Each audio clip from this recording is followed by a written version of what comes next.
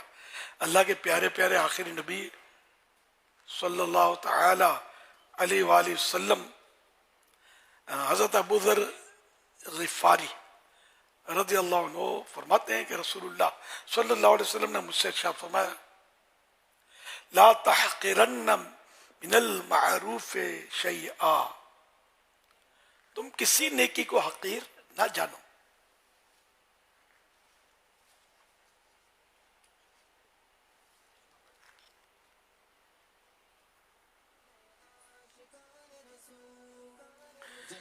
وَلَوْ أَن تَلْقَى أَخَاكَ بِوَجْهِ طَلِيقٍ, اگرچہ وہ تمہارا اپنا بھائی سے خندہ پیشانی کے ساتھ ملاقات کرنا ہی ہو.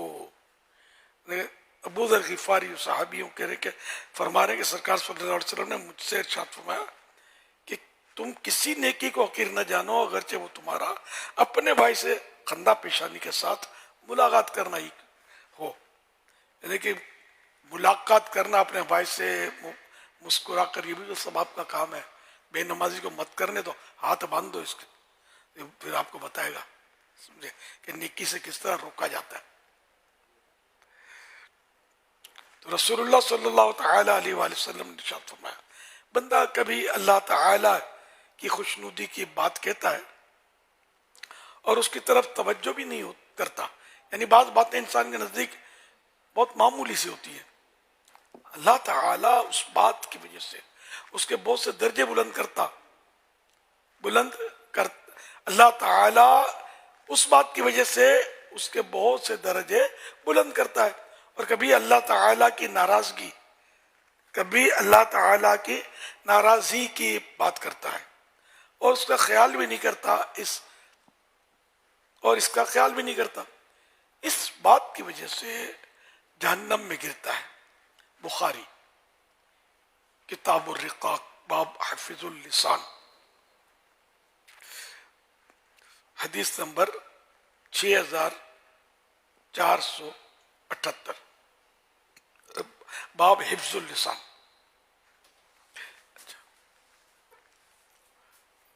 تو یہ مطلب یعنی کہ بعض اوقات ایسی بات کرتا ہے بندہ کہ اس کے درجے بلند ہو جاتے ہیں, حالانکہ اس کو پتہ نہیں ہوتا, اچھی بات کر جاتا ہے, اس کے منہ سے ادا ہو جاتی ہے.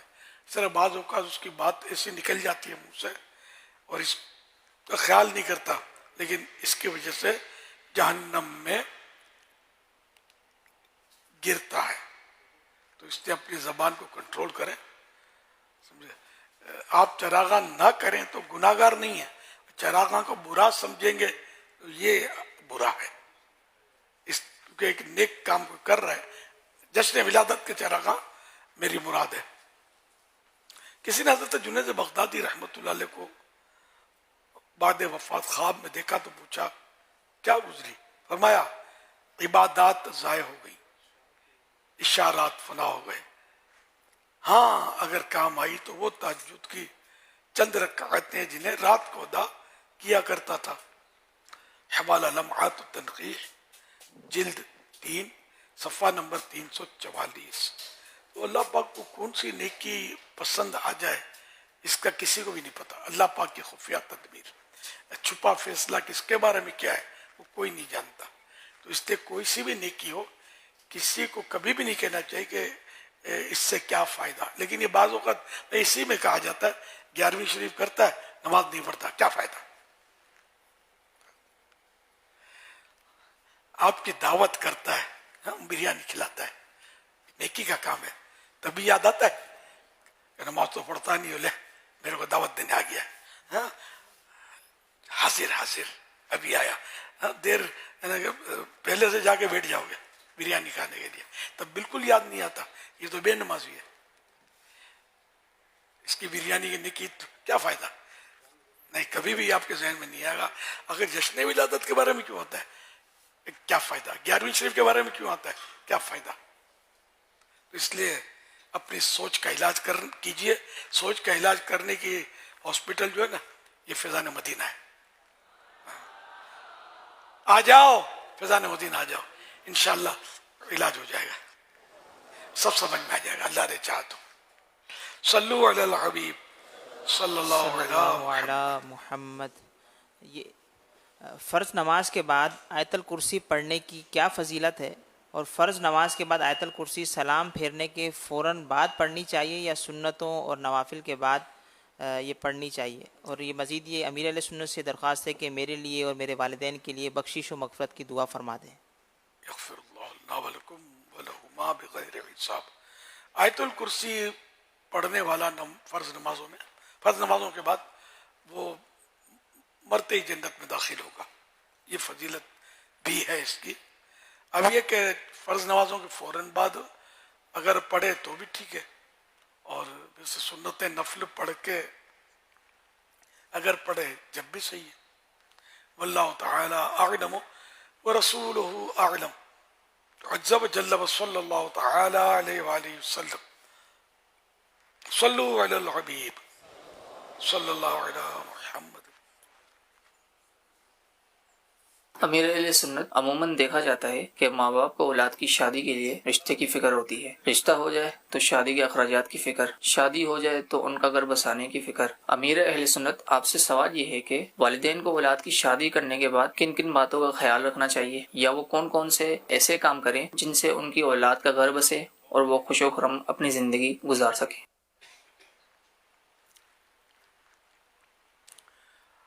بہت لمبا جواب ہے اس کا. تو اس کے لیے نگران شورا کے بڑے تفصیلی بیانات ہیں کہ کن کن باتوں کا خیال رکھیے. بڑا لمبا جواب ہے اس کا. بہرحال معاملے میں شریعت کی پابندی کریں گے نا انشاءاللہ برکت اس کے حاصل ہوگی. یہ معلوم نہیں ہے تو معلوم نہیں تو سیکھیں، کتابیں پڑھیں. بہار شریعت میں بھی اس کے بارے میں کچھ لکھا ہوا ہے، شادیوں کے بارے میں. پھر مکتبۃ المدینہ میں بھی رسالے ہیں، سنت نکاح غالباً ایک رسالہ یہ بھی ہے. اس طرح کی مطالعہ کریں، علماء سے رہنمائی لیں جا کر ان کے پاس. وہ رسم و رواج جو شریعت سے نہیں ٹکراتے وہ جائز ہوتے ہیں، لیکن کچھ رسم و رواج، بلکہ کئی رسم و رواج ہمارے یہاں ایسے کیے جاتے ہیں وہ شریعت کے مطابق نہیں ہوتے. اور پھر ہر برادری کے یہاں الگ الگ رواج ہوتا ہے. تو وہی دیکھیں جامع بات یہ کہ شریعت کے مطابق جو رواج ہے وہ اوکے ہے، شریعت کے مطابق نہیں ہے وہ مطلب نہیں کرنا. صلو علی الحبیب صلی اللہ علی محمد.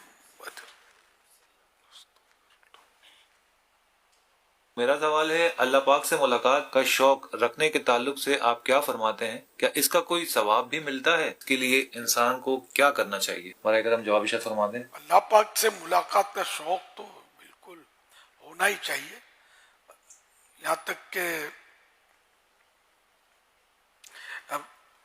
اللہ پاک کے پیارے پیارے آخری نبی صلی اللہ علیہ وسلم نے ارشاد فرمایا اپنی دعا میں عرض کرو اللہم ارزقنی لذت النظر الى وجہک الکریم والشوق الى لقائک. اے اللہ پاک مجھے اپنے دیدار کی لذت اور اپنی ملاقات کا شوق عطا فرما. یہ شوق جو ہے نا یہ آخری وقت میں یہ ہونا ضروری ہے کہ اللہ پاک کی ملاقات کروں گا، بیزاری نہ ہو.